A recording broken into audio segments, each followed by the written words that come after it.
जयवीर रावत जी ने इसकी शुरुआत की थी। 2013 में इसको हरियाणा सोसाइटी एक्ट में रजिस्टर करवाया गया। उसके बाद 2017 में मानव अधिकार संरक्षण को भारतीय न्याय अधिनियम 1860 में हमने रजिस्टर करवाया।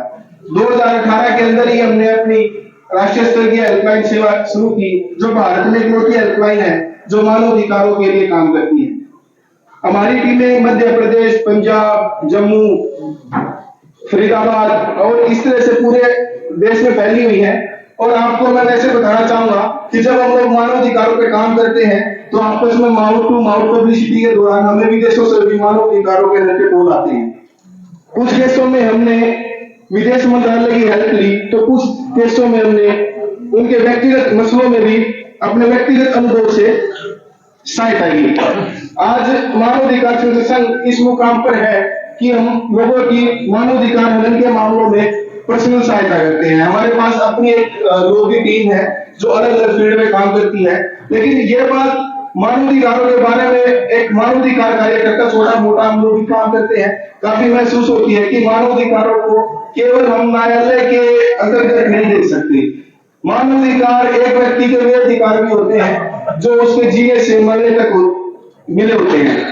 मानव अधिकार संघ की जो हेल्पलाइन है उस पर करीबन ये मानिएगा कि अगर मेरे में बात करूं तो रूटीन में 1 या 2 केस हमें मिलता ही रहता है।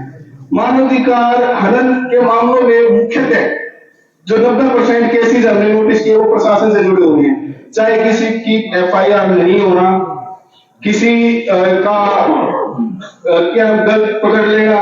अब मानव अधिकार संघ की करीबन जेलों में यात्रा रहती है।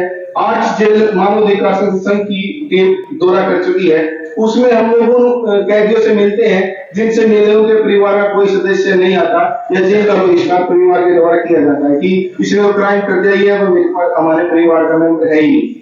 तो इस तरह के मामलों में मानव अधिकार संघ कहीं ना कहीं काउंसलर का काम करता है, बीच में खड़ा करके उनके परिवार में जमानत करवाता है। क्योंकि अगर हम जेलों की बात करें तो 70% का करीब आंकड़ा है कि जो विचाराधीन कैदी हैं तो जिनकी जमानत हो सकती है लेकिन किन्हीं कारणों से नहीं होती।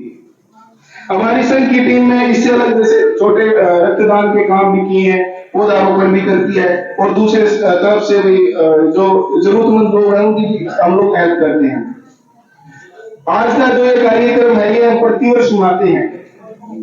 इसमें हम लोग उन सभी महानुभावों को सम्मानित करते हैं जो समाज में अपने स्तर पर, लेकिन अपने स्तर का मतलब ये होता है कि कोई व्यक्तिगत भी होता है, सामूहिक भी होता है, कोई दो का भी होता है। अपने स्तर पर अच्छा काम करते हैं, समाज को बेहतर बनाने के लिए काम करते हैं, समाज को जोड़ने के लिए काम करते हैं। इन महानुभावों को आज के दिन सम्मानित किया जाता है। अगर हम व्यक्तिगत मानव अधिकार संघ की विचारधारा की बात करें तो मानव अधिकार संघ बिना किसी भेद के सबको सहायता प्रोवाइड करवाते हैं हम लोग। लेकिन इसमें कुछ पॉइंट ऐसे होते हैं जो हमें भी चुभते हैं। फेमिनिज्म की अगर हम बात करें, फेमिनिज्म ये लोग के आइडेंटिटी का काफी एक्टिव है। फेमिनिज्म में केवल एक पत्नी को ही महिला मानना और उस पति की माँ, बहन और उनके दूसरे परिवार की महिलाओं को महिला ना मानना, यह कानून के नजरिए से हमें चुभता है। कानून के नजरिए से हमें चुभता है कि मीडिया जो दिखाता है वो सच है या मीडिया सच को दिखाता है, इसके बीच का अंतर आज बहुत कम हो गया है। ये मानव अधिकार संघ की टीम को चुभता है क्योंकि एक व्यक्ति, आपको शायद बहुत कम को याद होगा, एक निशा केस हुआ था पंजाब के अंदर जिसके बाद दहेज एक्ट बना था। सामान सर उसमें मैं नजर डालना चाहूंगा कि जब वो निशा केस हुआ तो उस लड़की ने फेरे पे बोला था कि मैं इस लड़के से शादी नहीं करूंगी, ये दहेज मांगता है। उस लड़के के परिवार का 15 साल खराब हुआ, नौकरी गई, सामाजिक प्रतिष्ठा गई, सब कुछ गया। और जब उस लड़की की डिटेल आई, उस लड़की के बारे में पंजाब में किताबों में भी पढ़ा है। निशा का केस आप गूगल कर सकते हैं। उस केस में जब डिटेल आई तो डिटेल ये थी कि उस लड़की का पहले ही कोई अपना रिलेशन था, उसके प्रेशर में आके उसने उस लड़के को बचाया। तो इस तरह के केसेस होते हैं जिसमें मानव अधिकार संघ की टीम बिना किसी भेदभाव के खड़ी होती है। अगर हमें लॉ को भी चैलेंज करना तो हम करेंगे।